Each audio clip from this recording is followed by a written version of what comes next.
একটা ব্যবসায়িক গ্রুপের কাছে প্রায় 60টার মতো ব্যাংক জিম্মি হয়েছিল। শুধু ব্যাংক বলবো না, এর সঙ্গে গ্রাহকরাও এখন কিছুটা ভোগান্তি উপভোগ করছেন বলতে পারেন।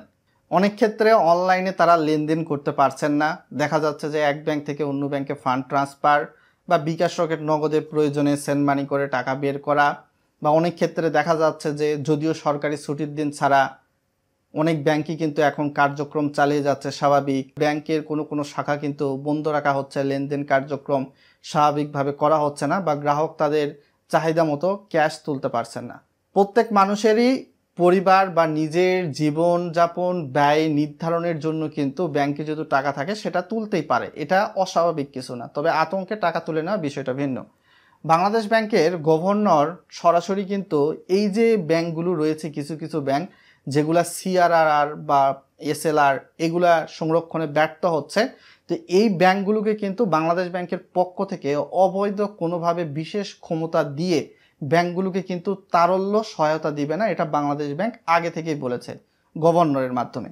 তো বাংলাদেশ ব্যাংকের থেকে শুরু করে বাংলাদেশ ব্যাংকের গভর্নর বা নতুন যে সরকার রয়েছে, এই গ্রুপভুক্ত ব্যাংকগুলোকে কিছুটা স্ট্রিক্টে রাখার চেষ্টা করা হচ্ছে, এবং এদের যে পরিচালনা পরিষদ রয়েছে, পরিচালনা পরিষদের মাধ্যমে বা যারা ম্যানেজমেন্টের দায়িত্বে রয়েছে তাদের মাধ্যমে বলুন, টাকাগুলা বের করে নিয়ে গেছে একটা ব্যবসায়িক গ্রুপ এস আলম। তো এই টাকাগুলা কিন্তু নিয়ে আসার চেষ্টা করা হচ্ছে, যার কারণে স্ট্রিক্টে রেখে বাংলাদেশ ব্যাংক এই ব্যাংকগুলোকে তারল্য সহায়তা দিচ্ছে না। তো এই কারণে দেখা যাচ্ছে যে সাধারণ গ্রাহকদের কিছুটা ভোগান্তির মুখে পড়তে হচ্ছে। তো এখন কিন্তু বাংলাদেশ ব্যাংক সরাসরি পদক্ষেপে নিয়ে ফেলেছে। এতদিন পর্যন্ত দেখতেছিল যে গ্রাহকদের কোনো হয়রানি বা অভিযোগ আসে কিনা, তো হয়রানি অভিযোগ এগুলা বাংলাদেশ ব্যাংকের কাছে অবশ্যই গিয়েছে, যার কারণে কিন্তু দেখা গিয়েছে যে গ্রাহকদের চাহিদার ভিত্তিতে এই যে ইউনিয়ন ব্যাংক বলুন বা গ্লোবাল ইসলামিক ব্যাংক বলুন, তাদের কিন্তু পরিচালনা পরিষদ বাংলাদেশ ব্যাংক কর্তৃক ভেঙে দেওয়া হয়েছে। তো পরিচালনা পরিষদ ভেঙে দিলে গ্রাহকদের সুবিধা কি, আর গ্রাহকরা কবে থেকে আবার নিয়মিতভাবে লেনদেন করতে পারবে? ভিডিওটা শেয়ার করে দিবেন, লাইক করে দিবেন, যাতে করে আরও মানুষ বিষয়টা জানতে পারে, সচেতন হতে পারে। ব্যাংক থেকে অযথা কখনোই টাকা তুলবেন না আতঙ্কিত হয়, এখনও ওই সময়টা আসে নাই। সরকার কিন্তু সংস্কার করার চেষ্টা করছে। তো এখন যেহেতু এই পরিচালনা পরিষদ ইউনিয়ন ব্যাংক থেকে শুরু করে গ্লোবাল ইসলামিক ব্যাংক, সেটা হচ্ছে যে বাংলাদেশ ব্যাংকের পক্ষ থেকে ইউনিয়ন ব্যাংক এবং গ্লোবাল ইসলামিক ব্যাংকের পরিচালনা পরিষদ ইতিমধ্যে দেওয়া হয়েছে। তো পরিচালনা পরিষদ যেহেতু দেওয়া হয়েছে, এই ব্যাংকটা গেল 10-15 বছর ধরে যেটাই বলেন খারাপ অবস্থায় ছিল, এখন থেকে কিন্তু ভালো পথে আসার চেষ্টা রয়েছে।